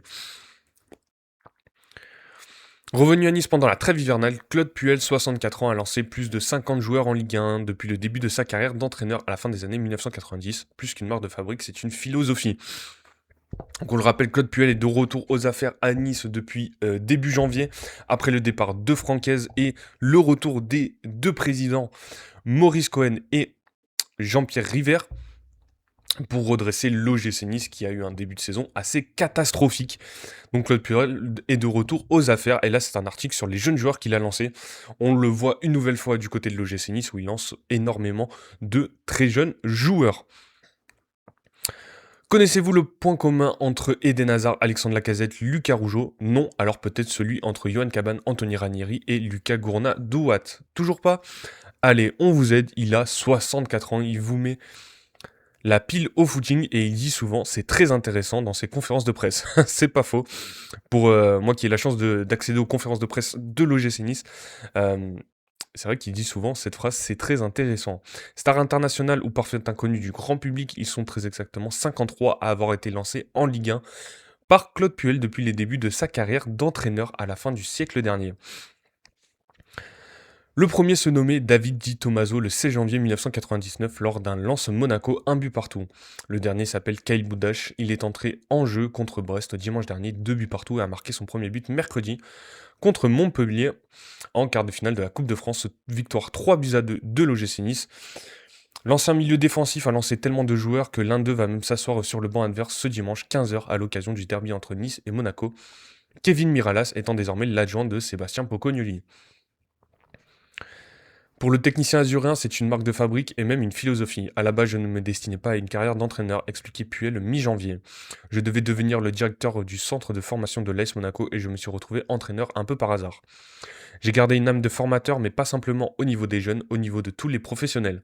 Ensuite, cela permet d'avoir ce lien qui me paraît important entre la formation et les pros. Sinon, ce n'est pas la peine d'investir dans la formation. Alors, les entraîneurs qui ont lancé le plus de joueurs de moins de 20 ans en Ligue 1 depuis janvier 1999. Donc Claude Puel, 53 joueurs, qui a plus du double que n'importe quel entraîneur dans ce top 5. Alain Casanova, 25, hein, Alain Casanova qui a souvent entraîné du côté du TFC. Antoine Camboiré, que ce soit avec Guingamp, le Paris Saint-Germain, le FC Nantes, Dijon aussi. Christophe Galtier, à Saint-Étienne, à l'OGC Nice aussi, et Frédéric Antonucci qui a un peu fait tous les clubs de Ligue 1 aussi. Mais évidemment, pas question de les lancer dans le grand bain s'ils savent à peine nager. Il n'est pas fou, il ne veut pas juste sortir des joueurs pour sortir des joueurs, rappelle Vincent Cosiello, lancé en 2014 par celui qui effectuait alors son premier mandat sur le banc niçois 2012-2016. Quand il prend un joueur dans son groupe ou pour l'entraînement, c'est qu'il a décelé quelque chose chez lui. Après, ce qui le différencie peut-être d'autres entraîneurs, c'est qu'il n'a pas de crainte. D'autres seraient peut-être un peu plus frileux, lui part du principe que si le joueur est bon à l'entraînement et qu'il en est en capacité d'intégrer toutes ses demandes tactiques, il ne voit pas pourquoi il ne le ferait pas jouer. Le regard avisé de Sablé, ce qui ne veut pas dire que c'est gagné pour le jeune en question. Moi c'est vrai que j'ai fait le yo-yo, reprend le milieu de 30 ans sans club après une expérience au Népal, donc on parle de Vincent Cosiello évidemment. Quand j'ai débuté, je n'étais pas prévu dans le groupe. On m'a appelé le soir, Nick Lassulte s'est blessé, tu viens dans le groupe demain. Au bout de 20 minutes, notre capitaine Didier Digard s'est blessé et je n'ai pas eu le temps de calculer. Il n'y a pas eu plus de discussion que ça. 3 jours après, j'ai fait ma première en Ligue 1 contre Lyon. 3-1, 1er novembre 2014. Ensuite, je n'ai plus joué pendant 1 mois et demi, 2 mois, mais ce qu'il m'a fait ressentir, c'est beaucoup de confiance. Pour Puel, la formule ne semble pas présenter que des avantages, peu importe le contexte, ça permet d'apporter de la fraîcheur au sein du groupe, d'être actif, participatif, ça me paraît évident. Je l'ai fait même dans les clubs où il y avait une obligation de résultat exacerbée comme à l'Olympique Lyonnais. Claude Puel qui a entraîné de 2008 à 2011 l'Olympique Lyonnais avec une demi-finale de Ligue des Champions, il me semble. Il y a aussi des moments où on est un peu coincé sur un mercato ou sur le rendu de certains joueurs, et avoir un bon centre de formation permet de rendre bien de service au club et d'avoir une constance au niveau des prestations. Donc là, l'équipe type des joueurs lancés par Claude Puel, je le rappelle pour ceux qui sont sur TikTok, n'hésitez pas à aller voir le live Twitch où je peux diffuser mon écran. Donc voilà, l'équipe type des joueurs lancés par Claude Puel avec au cage Luzzi à Monaco, Gaël Givet en défense centrale, Olivier Boscagli en défense du côté de l'OGC Nice, Jordan Amavi qui a débuté à Nice aussi, Mathieu Debussy au LOSC, Clément Grenier en milieu de terrain à l'Olympique Lyonnais, Jean de Macoun au LOSC, Cabaye aussi au LOSC, Eden Hazard évidemment du côté du LOSC aussi, Alexandre Lacazette à l'Olympique Lyonnais et Franck Honora à droite à l'OGC Nice. C'est le cas ici entre cascade et blessure et moyens limités. Mais alors, comment faire pour lancer les bons joueurs, a fortiori quand on vient d'arriver au club? J'ai la particularité d'avoir Julien Sablé, ancien joueur de l'OGC Nice, ancien joueur de Saint-Étienne aussi, et qui était directeur du centre de formation de l'OGC Nice et qui est venu sur le banc à l'arrivée de Claude Puel cette saison en tant qu'adjoint. Donc Julien Sablé en tant qu'adjoint, il dirigeait la formation. Il dirigeait la formation, la dirige toujours à distance et me renseigne beaucoup sur tous ces jeunes joueurs et répond l'intéressé. Il est à même de savoir celui qui peut être bien à l'entraînement sans baisser le niveau. Donc on le rappelle, les jeunes joueurs qui sont arrivés avec Claude Puel dès cette saison, on a Kaïl Boudache, Gaba Bernardo aussi qui avait pas fait énormément de matchs du côté de l'OGC Nice. Qui est-ce qu'on a? On a Zoumana Diallo qui a été lancé aussi, mais c'était plus par Francaise. Et après, beaucoup de joueurs qui sont rentrés lors de ce match de Coupe de France. Alors, juste avant Montpellier, c'était Nantes, il me semble. Non? Nantes? Oui, c'est possible. Bref, en tout cas, Claude Puel, un formateur dans l'âme, même à 64 ans, qui se base toujours sur les jeunes. Voilà pour ce petit article sur Claude Puel.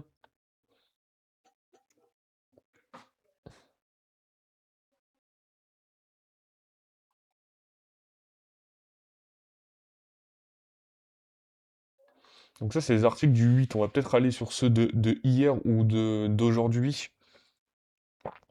Ah, la saison galère d'Akliouche continue. Marnes Akliouche, hein, qui est le jeune crack de l'AS Monaco, évidemment, hein, qui a joué en équipe de France, qui a fait ses débuts en équipe de France, qui a même marqué en début de saison, et qui est en grande difficulté, bah, comme toute son équipe de l'AS Monaco. Cette saison pour Marnes Akliouche. Donc on va essayer de trouver les explications de cette méforme. Lui qui aurait pu partir pour plus de 40 millions d'euros, il me semble, du côté de l'Inter ou du Paris Saint-Germain cet été.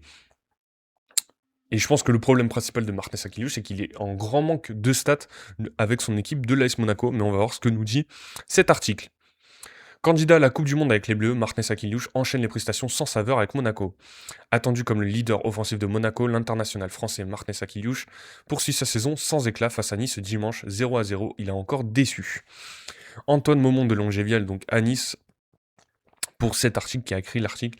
Martinez Akiliouche aurait-il pu mieux négocier le contre mené par son équipe à la 81e minute quand Mika Biretz attendait un ballon qui ne lui est jamais parvenu? Aurait-il dû réussir son dribble sur Nantais sans soutien auprès de lui plutôt que se faire prendre le ballon par le Brésilien de 42 ans à la 34e minute? Et aurait-il dû tout simplement en montrer plus que la pâle copie qu'il a encore rendue à Nice 0-0 dimanche, alors qu'il ambitionne de se faire une place parmi les joueurs offensifs que Didier Deschamps emmènera cet été à la Coupe du Monde? Si le collectif monégasque ne porte pas le natif de Tremblay en France, d'accord, Seine-Saint-Denis vers le haut, l'inverse est également vrai. Le gaucher de 23 ans peinant chaque semaine à confirmer son statut de néo-international. 5 sélections, 1 but. Le week-end passé, il a marqué contre Rennes 4-0, mais ce n'était que son 4e but de la saison, toute compétition confondue. Dans la perception de ses performances, même son entraîneur ne semble plus s'y retrouver. Martinez a eu des bons moments et d'autres où on peut attendre plus, a expliqué Sébastien Pocognoni après le nul de son équipe. Avant de développer, il y a des matchs où je trouve qu'il peut faire beaucoup mieux et où on dit qu'il a fait un bon match. D'autres où il fait un match moyen et où on dit qu'il a fait un très bon match. Martinez a des hauts et des bas, ce qui est assez perturbant dans l'analyse. Il y a des moments où on se dit quel joueur et d'autres où on se dit qu'il peut en faire plus. C'est peut-être parce qu'on n'est pas aussi dominant qu'on pourrait l'être et les joueurs créatifs endossent plutôt un costume de travailleur. Alors ça, je suis pas sûr de la déclame, mais on va voir ce qu'il nous dit précisément. Dimanche, Akliouche n'était pas le seul monégasque à se montrer à la peine. Alexander Golovin lui a permis de ne pas se sentir seul. Alexander Golovin aussi, hein, qui fait une saison totalement oubliable et qui est pas très bon avec l'AS Monaco, mais on le rappelle comme toute cette équipe monégasque. Sans pouvoir combiner avec ses partenaires comme il pouvait le faire naguère avec Takumi Minamino, Brilembolo ou Elias Benseguer, c'est comme s'il en était réduit à surjouer pour tenter de tirer l'ASM de son marasme. C'est peut-être parce qu'on n'est pas aussi dominant qu'on pourrait l'être et les joueurs créatifs endossent plutôt un costume de travailleur, tente d'expliquer Pocognoli. Les top joueurs apprennent de ça et sont quand même décisifs. Je prends l'exemple de Bodo Glimt 1-0 le 4 novembre. C'était un match très compliqué, il avait su faire une passe décisive. Pour le défendre, son entraîneur rappelle comme il lui est difficile de faire souffler le gaucher. Ouais, ok. Le Belge n'a pas fait débuter Akliouche le week-end passé, mais ce n'était que la 4e fois en 32 matchs de l'ASM cette saison.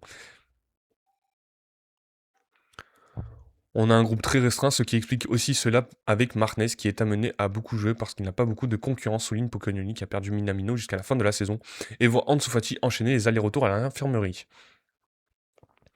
Le technicien assume la grosse demande qu'il y a autour de son joueur. S'il arrive à faire ça dans cette période, il en ressortira plus fort pour la suite de sa carrière, insiste-t-il. Des mots que le Belge a aussi l'habitude d'utiliser pour son propre cas. Bon, finalement, on n'en apprend pas plus sur cet article avec Martinez Akiliouche, qui est en grande difficulté du côté de l'AS Monaco.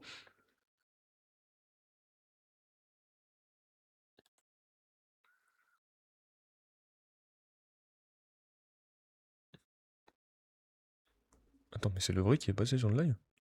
Dinguerie.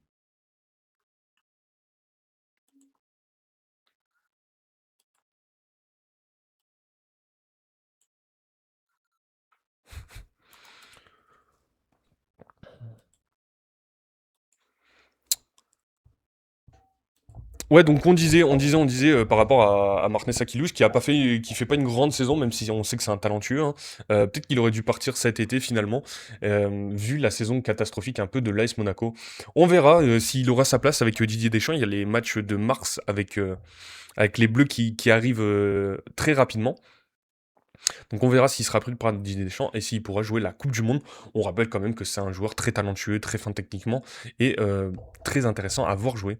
Donc on verra pour Martinez Akiliouche pour la suite de sa saison.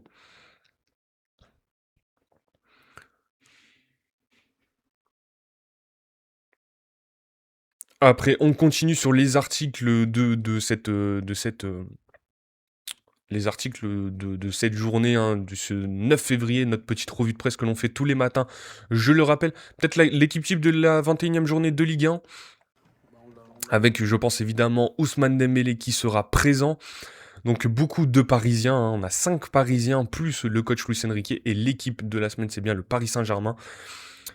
Pour cette 21e journée, avec Hervé Kofi dans les cages, le gardien du SCO d'Angers, Gagnou, le défenseur central du RC Lens, avec 2 défenseurs du Havre quand même, Zagadou et Sanganté, dans une défense à 3 présentée par l'équipe. Au milieu de terrain, on a Raoul Lissoa qui a marqué contre Toulouse pour donner la victoire contre le TFC. Sangaré, le milieu de terrain malien, il me semble, avec le RC Lens qui fait une énorme saison avec le RC Lens. Et après, nos 5 Parisiens, Joao Neves, Nuno Mendes, Bradley Barcola qui a fait un très très gros match, Ousmane Dembélé aussi, et Désiré Doué qui a fait un très bon match dans ce classique contre l'Olympique de Marseille. Voilà pour cette 21e journée de Ligue 1, enfin l'équipe type de la 21e journée de Ligue 1. Je le rappelle, évidemment, on en parlera demain ou mercredi de cette 21e journée. On rentrera dans les détails du match, on débriefera évidemment le classique. On parlera aussi du RC Lens ou du match entre le OGC Nice et l'AS Monaco, même si ça a été un match nul un peu compliqué à voir quand même. Bah voilà, on parlait du classique, Balerdi, le capitaine, naufrage lors du classique. On va peut-être revoir ce que nous dit Baptiste Chaumier dans cet article, Leonardo Balerdi, le capitaine naufrage de l'OM, lors du classique. Lui qui a été très très mauvais aux côtés de Facundo Medina et Benjamin Pavard dans cette défense centrale marseillaise. Et on le rappelle, la défaite des Marseillais, 5-0 contre le Paris Saint-Germain. Le défenseur de l'OM, Leonardo Balerdi, a été impliqué sur 3 des 5 buts parisiens lors de la déroute dans le classique, 5-0 dimanche soir. Dépassé par la vitesse adverse, gagné par la nervosité, l'Argentin a sombré comme rarement et a été le symbole de la faillite défensive olympienne. Ses coéquipiers avaient déjà filé 1-1 dans le tunnel menant au vestiaire, sonnés par les attaques répétées des Parisiens, étourdis par les 5 buts encaissés et découragés, peut-être aussi par cet écart abyssal entre les deux équipes. Leonardo Balerdi, lui, est encore resté quelques instants sur la pelouse pour parlementer avec le trio arbitral dans le rond central. On ne sait pas très bien ce que le capitaine de l'OM voulait dire à Willy Delageau et ses assistants. Revenir sur cette faute de Vitinha seulement sanctionnée d'un carton jaune 9e, c'est probable, mais ce serait une erreur de se réfugier derrière cette décision, tant l'Argentin et ses partenaires ont sombré dans des proportions considérables dimanche soir. Aligné dans l'axe de la défense à 3 face au PSG, Balerdi, 27 ans, a même vécu un véritable calvaire que son début de match ne pouvait pas laisser supposer. Plutôt dans le ton, dans les duels, il était assez juste dans l'alignement jusqu'à couvrir le hors-jeu et se retrouver seul Marseillais à suivre l'action sur l'ouverture du score parisienne. Impuissant face aux deux contre 1 joués par Nuno Mendes et Dembélé 12e, sa rencontre avait vraiment basculé une vingtaine de minutes plus tard quand il a d'abord manqué son intervention sur une longue ouverture en direction du Ballon d'Or, avant d'être crocheté par l'attaquant, auteur d'un doublé sur le coup. 37e, la suite a été un long supplice et les éternels défauts de l'Argentin sont remontés à la surface inexorables. L'une de ses plus mauvaises prestations depuis son arrivée à Marseille, gagnée par la fébrilité, rongée par cette nervosité dont il joue toujours mais qu'il contrôle si mal. Il a été impliqué ensuite sur les 3e et 4e buts encaissés, 2 fautes techniques qui ont à chaque fois placé les Parisiens en position de force. Il a bien essayé de sonner un timide réveil et d'entraîner ses coéquipiers avec lui, mais il était trop tard. Le capitaine olympien a peut-être signé l'une de ses plus mauvaises prestations depuis son arrivée à Marseille. Lui qui est le joueur le plus ancien de l'effectif, il a débarqué à l'OM à l'été 2020. Ça fait déjà 6 ans qu'il est là, Leonardo Balerdi, et qui a pourtant connu plusieurs tempêtes en 6 saisons au club. Celle-ci est particulièrement rude pour Balerdi, déclassé un temps par son entraîneur en décembre, que ce soit en Ligue des Champions ou en Ligue 1. Placé sur le banc à quelques reprises, le défenseur de 1m87 n'est plus incontournable, alors que ses dirigeants l'avaient érigé en symbole d'un nouveau projet en lui confiant le brassard et en le prolongeant à l'intersaison 2024. Il avait même repoussé plusieurs approches au fil des mercatos, certains de pouvoir encore valoriser l'international argentin en sélection. Les arrivées de plusieurs concurrents l'été dernier et les progrès espérés qui tardent tant à se matérialiser semblent avoir effrité son statut pour de bon. L'ancien du Borussia Dortmund se rêve malgré tout encore comme un capitaine de l'OM qui soulève enfin un trophée attendu depuis plus d'une décennie. La Coupe de France quart de finale contre Toulouse le 4 mars devrait bien être le seul moyen de sauver au moins les apparences. Ouais, Leonardo Ballardi, hein, on en parle souvent hein, dans nos émissions, dans ses lives, hein, qu'il est en totale déroute avec l'Olympique de Marseille. On le voit encore lors des buts hier soir, surtout sur le deuxième but de Ousmane Dembélé, où il défend très très mal, et sur les troisième et quatrième buts, comme le dit l'article. Donc voilà, Leonardo Balerdi. Dites-moi dans les commentaires ce que vous pensez. Est-ce qu'on arrête enfin ce projet Balerdi à l'Olympique de Marseille? On le répète aussi, ça fait 6 ans qu'il est au club et il porte désormais le brassard de cet Olympique de Marseille. Donc dites-moi dans les, euh, dans les commentaires, dans le chat hein, évidemment, ce que vous pensez de Leonardo Balerdi à l'Olympique de Marseille. Est-ce qu'on se ferait pas un petit quiz? Avez-vous bien suivi le week-end européen? Sachant que je l'ai très mal suivi, on va voir si je suis un bon journaliste. Alors, de la première ligue à la Bundesliga, le week-end de football a été chargé ce week-end, mais avez-vous bien suivi l'actualité? Eh ben, c'est ce qu'on va voir. On va commencer ce quiz. Lequel de ces anciens joueurs de Ligue 1 a pris sa retraite ce week-end? Georges Kevin Nkoudou, Nicolas Nkoulou, Benjamin Lecomte, Jordan Ferry. Bonne question, on va dire Nicolas Nkoulou? Bonne réponse. Libre après la fin de son contrat en seconde division turque, Nicolas Nkoulou a annoncé sa retraite à 35 ans. Il avait évolué à 253 reprises en Ligue 1 avec Monaco, l'OM et l'OL entre 2008 et 2017. Question suivante, il y a 10 questions. Hein. Manchester United s'est de nouveau imposé ce week-end. Sur combien de victoires consécutives sont les Red Devils? 4 victoires consécutives, et oui. En s'imposant 2-0 à Old Trafford face à Tottenham samedi, les Red Devils ont signé leur 4ème victoire consécutive. Une série qui correspond à l'arrivée sur le banc de Michael Carrick. Question suivante. Pourquoi a-t-on parlé de Cole Palmer ce week-end? Il a inscrit un triplé. Hop là! Cole Palmer a inscrit un triplé face à Wolverhampton lors de la victoire 3-1 de Chelsea. Il a marqué ses 3 buts, dont 2 penalties en première mi-temps. Question suivante. Crystal Palace a gagné ce week-end en championnat, mettant fin à une série de combien de matchs sans victoire, toutes compétitions confondues? Très bonne question dont je n'ai pas la réponse, j'avoue. On va aller sur 10. Mauvaise réponse, c'est 12. Avec son succès 1-0 à Brighton, Crystal Palace a mis fin à une série de 12 matchs sans victoire, toutes compétitions confondues. Son dernier succès remontait au 11 décembre 2025 en Ligue Europa Conférence, 3-0 à Shelbourne. Donc 12 matchs que Crystal Palace n'avait pas gagné. Première erreur. Lequel de ces joueurs a été opéré ce week-end et sera absent plusieurs mois? Raúl Sancho, Dusan Vlahovic, Liam Delap, Marc-André Ter Stegen. Ter Stegen? Allez, après seulement 2 rencontres sous les couleurs de Gérone, Marc-André Ter Stegen s'est blessé aux ischio et a été opéré. Il sera absent plusieurs mois. Quel club espagnol s'est retiré du projet Super League ce week-end? C'est le FC Barcelone. Le FC Barcelone a annoncé dans un communiqué quitter le projet Super League. Le Real Madrid est le seul club espagnol encore dans le projet. On se souvient, ce projet Super League qui était catastrophique. Hein. On voulait, pour ceux qui suivent le basket, on voulait créer une espèce d'Euroleague dans le football européen pour remplacer le nouveau format de la Ligue des Champions. Ce projet qui a vite coulé quand même de la part des clubs européens. Il me semble qu'il y a toujours, je crois que le Real est le dernier club qui veut monter ce projet. Lequel de ces joueurs a inscrit un triplé pour le Bayern Munich face à Hoffenheim? C'est Luis Diaz. Victoire 5-1 du Bayern Munich contre Hoffenheim, notamment grâce à un triplé de Luis Diaz. Harry Kane a lui inscrit un doublé. Lequel de ces joueurs a inscrit son premier but depuis près de 3 ans? Gavi, Timo Werner, Thiago Silva, Thomas Lemar. Thomas Lemar? Hop là, Thomas Lemar a trouvé le chemin défilé avec Gérone face à Séville 1-1. Pour la première fois depuis le 18 mars 2023, soit presque 3 ans, à l'époque il avait marqué contre Valence avec l'Atlético Madrid 3-0. Donc on reste sur une erreur, il nous reste 3 questions. Que s'est-il passé après 12 secondes de jeu dans le match entre le Genoa et Naples? Naples a pris un carton rouge, Naples a concédé un penalty, Naples a ouvert le score, le match a été interrompu pour des jets de projectiles. Naples a concédé un penalty. Bonne réponse, seulement 12 secondes après le coup d'envoi, Naples a concédé un penalty pour une faute d'Alex Meret dans sa surface. Les Napolitains se sont finalement imposés à 10 contre 11, 3-2. Avec 171 buts avec l'Inter Milan, où se place Lautaro Martinez dans le classement des meilleurs buteurs du club? Je dirais deuxième. Troisième. 2 erreurs.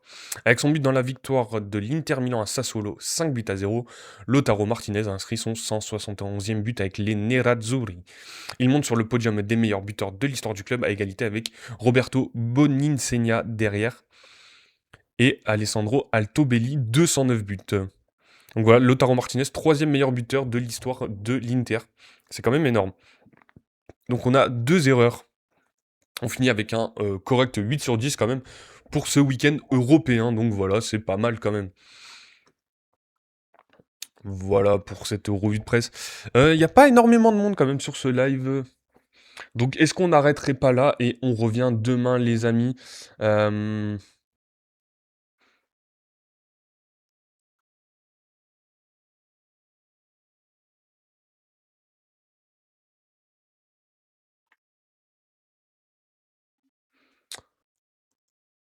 je regarde s'il n'y a pas d'autres articles, mais il me semble pas qu'il y ait énormément de choses. Donc il est midi, on a dit qu'on ferait une demi-heure de plus. J'ai pas l'impression qu'il y ait beaucoup de monde sur le live aujourd'hui. Donc on va peut-être s'arrêter là. Est-ce que vous êtes présent peut-être sur Twitch? Sur Twitch non plus, j'ai pas l'impression qu'il y ait beaucoup de personnes. Qui est beaucoup de personnes, je vois une personne en moyenne. Donc on va peut-être s'arrêter là pour aujourd'hui, on reviendra demain évidemment avec nos lives de l'actu du jour. 10h midi, on reviendra sur les matchs d'hier. Demain normalement, pour mardi, on aura de la Première Ligue, on pourra en discuter aussi. Mais on va s'arrêter là pour aujourd'hui en tout cas. Merci à tous d'avoir été présents, merci à tous ceux qui ont liké le live, qui se sont abonnés, qui ont suivi, que ça soit sur Twitch ou TikTok. Je vous invite évidemment à revenir ce soir sur Twitch pour le live Football Manager. On sera en live de 21h à minuit sur Twitch. Et sinon, on se retrouve demain 10h midi. N'hésitez pas à vous abonner à la chaîne YouTube évidemment, à TrickFR, à TrickFR1 sur Twitch, vous le voyez sur le live TikTok, à vous abonner sur TikTok aussi, à TrickFR, sur tous les réseaux sociaux, X, Instagram, Snapchat, Thread et Facebook, et pour suivre évidemment l'actualité football. En tout cas les amis, on se laisse ici pour aujourd'hui, on se retrouve demain, 10h midi, j'essaierai d'être à l'heure cette fois-ci, et passez une bonne journée, un bon appétit car il est midi, et une grosse force pour ceux qui sont au travail, on se retrouve demain. Ciao les amis.